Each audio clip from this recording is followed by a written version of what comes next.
मृत्युदंड का आदेश हुआ, मृत्युदंड दे दिया गया। अर्थात 1482 में मोहम्मद शाह तृतीय की मृत्यु हो रही है और 1482 के ठीक एक वर्ष पहले अर्थात 1481 में, इन्हीं के शासनकाल में 1481 में महमूद गवाह को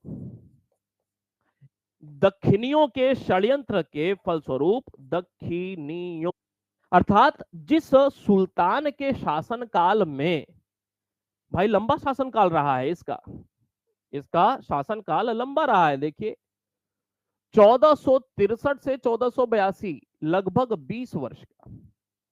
इस 20 वर्ष के दौरान महमूद गवाह ने एक राज्य को साम्राज्य में तब्दील कर दिया, लेकिन उसके द्वारा किए गए अच्छे कार्यों को बिल्कुल एक बार में मोहम्मद शाह तृतीय ने भुला दिया और षड्यंत्र पर विश्वास कर लिया।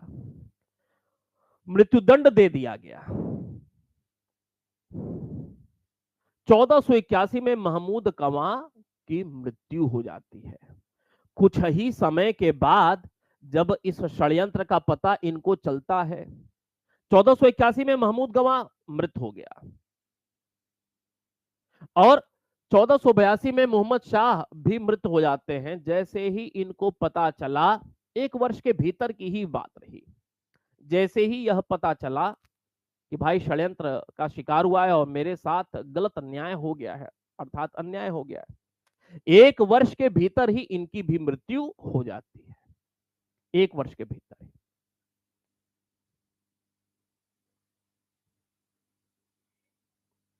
महमूद गवाह अपने आप में एक ऐसा कैरेक्टर है कि जिसने बहमनी राज्य को साम्राज्य में परिणत कर दिया।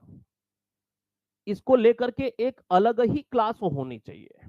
1 घंटा सिर्फ महमूद गवाह पर होनी चाहिए। हालांकि बहुत सारी काम की बातें आपको बता दिया।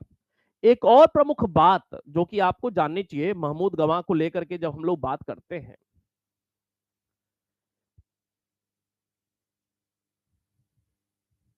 कि महमूद गवाह के शासनकाल में कैसे कैसे साम्राज्य का, चले इस पे हम लोग बाद में बात कर लेंगे। फिलहाल मोहम्मद शाह तृतीय के बाद अब अगला नाम आता है महमूद शाह तृतीय का। जैसे ही 1481 में आपको बता दिया कि 1481 में अफाकियों का जो नेता रहा, अफाकी नेता ऑब्लिक प्रधानमंत्री, कैसे मृत्यु हो गई, तो भाई मृत्यु दंड दी। अफाकी नेता था या प्रधानमंत्री के पद पे था महमूद गवाह। 1482 में इनके शासन की शुरुआत हो रही है। अब समझ सकते हैं अफाकी कितने उग्र रूप में होंगे, अफाकी कितने उग्र रूप में होंगे। अफाकी और दखनी के बीच संघर्ष कितना अचानक से तीव्र हो गया होगा। तो भाई अफाकी और दखनी के बीच अब खुला संघर्ष प्रारंभ हो गया। उसके प्रमुख कारण में यह एक घटना 1 वर्ष पहले वाली निकल करके आती है। बात स्पष्ट है? आगे क्या हुआ? इसके शासनकाल में 1509-10 की बात है। 1509-10 में जब दखनी अफाकी के बीच संघर्ष बढ़ता जा रहा है, आंतरिक समस्या, तो लोगों का, प्रजा का ध्यान आंतरिक समस्या से हटाने के लिए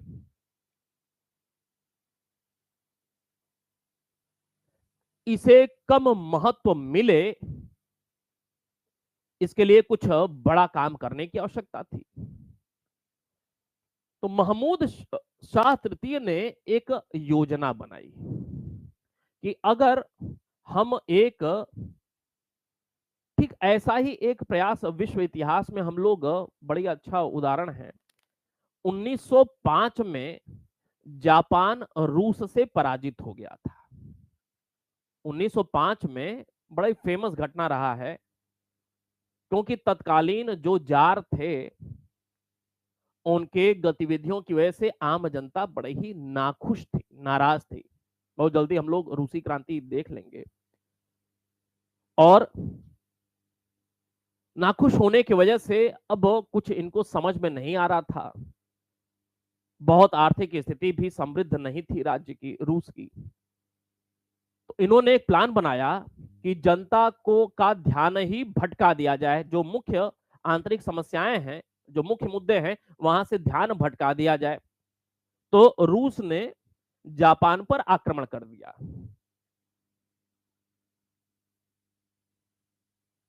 ताकि जनता की सहानुभूति राजा के साथ जुड़ जाए, जो मुख्य मुद्दे हैं जनता के वह पीछे छूट जाए। लेकिन दुर्भाग्यवश जापान जैसा छोटा देश रूस जैसे बड़े देश को हरा देता है। तो नीम चढ़े करेला वाली स्थिति बन गई। कुछ वैसा ही यहां भी देखने को मिलता है। महमूद शाह तृतीय सोच रहे थे कि भाई यह संघर्ष धीरे धीरे बढ़ता जा रहा है, बढ़ता जा रहा है, आंतरिक शासन प्रशासन प्रभावित हो रहा है, कुछ इससे इतर करना चाहिए ताकि लोगों का ध्यान इस समस्या से हट करके इन्होंने एक योजना बनाई कि क्यों ना विजयनगर के ऊपर आक्रमण किया जाए, विजयनगर साम्राज्य के ऊपर आक्रमण किया जाए। विजयनगर सबसे बड़ा प्रतिद्वंदी। इन्होंने गुलबर्गा, बीदर, बरार, गोलकुंडा आदि आदि के जो भी सहयोगी रहे उन सबको इकट्ठा किया और कहा कि हम लोग मिल करके विजयनगर पे आक्रमण करेंगे। समझिएगा कहानी, विजयनगर पे आक्रमण करेंगे और विजयनगर पे आक्रमण करेंगे क्योंकि मैं मुख्य राजा हूं, तो जो भी कुछ विजय में प्राप्त होगा तो कुछ ज्यादा बहमनी राज्य अर्थात शासक के हिस्से में और आप लोग को भी मिलेगा। सारे लोग खुश हैं क्योंकि सदियों से युद्ध चला रहा है विजयनगर के साथ।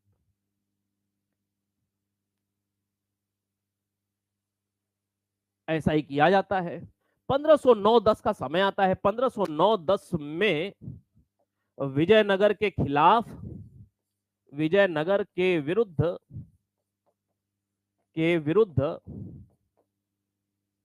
इसने अभियान किया। अब विजयनगर के विरुद्ध अभियान इसी समय क्यों हो रहा है? विजयनगर के खिलाफ इसी समय जो अभियान हो रहा है उसका कारण यह है, 1509 में अभियान हो रहा है, 1509 में शुरू हो रहा है, क्योंकि आपको याद होगा कि 1509 में सत्ता परिवर्तन होता है विजयनगर में। आपको याद होगा कि विजयनगर साम्राज्य के अंतर्गत 4 राजवंशों ने शासन किया था और तीसरे नंबर पे तुलुव वंश निकल करके आता है। विजयनगर साम्राज्य में तीसरे नंबर का जो राजवंश है वह तुलुव वंश है, TULUV, तुलुव वंश। और तुलुव वंश की स्थापना वीर नरसिंह के द्वारा की जा रही है। वीर नरसिंह 1505 से 1509 तक राजा रहा और उसके बाद उसकी मृत्यु होती है। उसके बाद उसका छोटा भाई कृष्णदेव राय अगला राजा बनता है 1509 से 31। 1509 से 1531। 1526 में बाबर की एंट्री हो चुकी है पानीपत से। तो बाबर का समकालीन विजयनगर का राजा कौन? विजयनगर का राजा हो गया कृष्णदेव राय। तो सत्ता परिवर्तन हो रहा है विजयनगर में। 1509 में एक नया शासक राजा बन रहा है, कृष्णदेव राय, छोटा भाई है। तो इनको लगा, महमूद शाह तृतीय को, कि यह एकदम सही समय है। एक नया बालक राजा बन रहा है, एक नया शासक आ रहा है 1509 में, अभी बहुत अनुभव नहीं है उसको, हमारे यहां समस्या चल रही है। इस समस्या से लोगों का ध्यान हटाने के लिए और विजयनगर जो कि सदियों से प्रतिद्वंदी बना हुआ है, नया शासक बना है, उपयुक्त मौका है विजयनगर पे आक्रमण किया जाए और जो कुछ जीत मिलेगा मिल बांट करके आपस में लोगों को समझा बुझा करके शासन कुछ और लंबा खिंच जाएगा। विजयनगर की जय जय होने, बहमनी की जय जय होने लगेगी। तो एक रणनीतिबद्ध प्रोग्राम के तहत इन्होंने यह प्रयास किया, अपने सारे जो भी अमीर लोग थे, जो भी अधिकारी वर्ग थे, जो भी प्रांतीय अधिकारी वर्ग था, सबको इकट्ठा किया, युद्ध का बिगुल बज गया, अभियान किया 1509-10 में। 1509 में अभियान की शुरुआत हुई।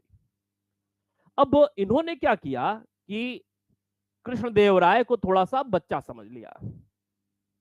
कृष्णदेवराय को थोड़ा सा इन्होंने बच्चा समझ लिया। उनको लगा कि अभी नया शासक है और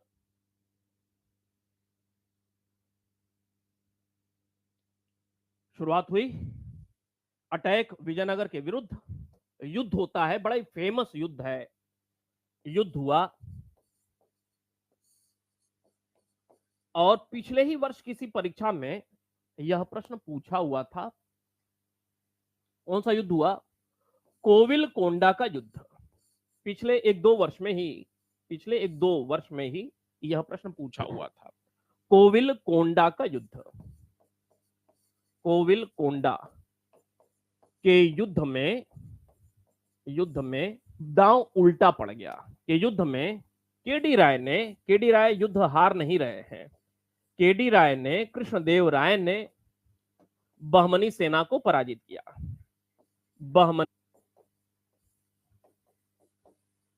बहमनी सेना को पराजित किया। आपको याद होगा कि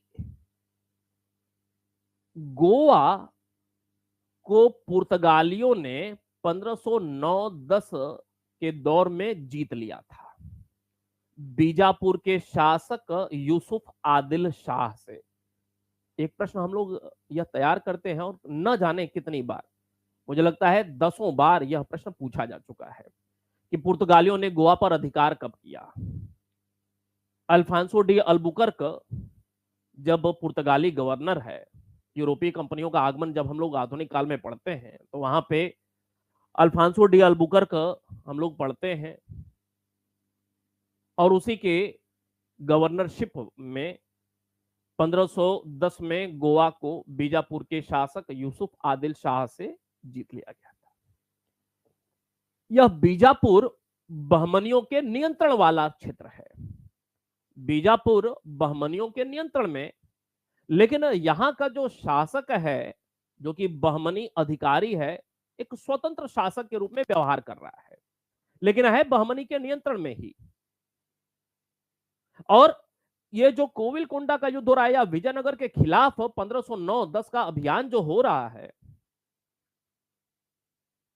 इस अभियान में बीजापुर, गोलकुंडा, बीदर, बरार सब शामिल हैं। ठीक है, बीदर, बरार सब शामिल हैं, सबको लेकर के पहुंचा हुआ है। कोविल कोंडा का युद्ध हुआ, केडी राय ने बहमनी सेना को पराजित कर लिया। अब जब बहमनी सेना पराजित हुई तो बहमनी सेना पीछे को भागी। कोविल कोंडा का युद्ध, इसी युद्ध में 1510 की बात है, एक तरफ यूसुफ आदिल शाह के हाथ से पुर्तगालियों ने गोवा को हस्तगत कर लिया और उसी वर्ष इस युद्ध में, कोविल कोंडा का युद्ध, इस युद्ध में